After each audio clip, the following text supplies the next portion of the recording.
मराठा आरक्षणासाठीचे साखळी उपोषण स्थगित करा आणि 20 जानेवारीला मुंबईला निघण्यासाठी तयारीला लागा, जरांगे पाटलांचा मराठा समाजाला आवाहन.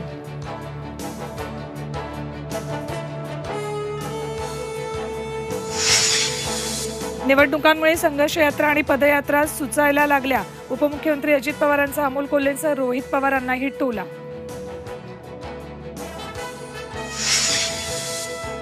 विरोधक एकत्र येणार नसतील तर आपण लोकसभेच्या 48 जागा ताकदीने लढवू, प्रकाश आंबेडकरांचं मोठं विधान. तर जागा वाटपासंदर्भात लवकरच चर्चा, राऊतांची प्रतिक्रिया. प्रभू श्रीराम तुमची प्रॉपर्टी आहे का, केंद्रीय गृहमंत्री अमित शहा आणि भाजपला उद्धव ठाकरेंचा सवाल.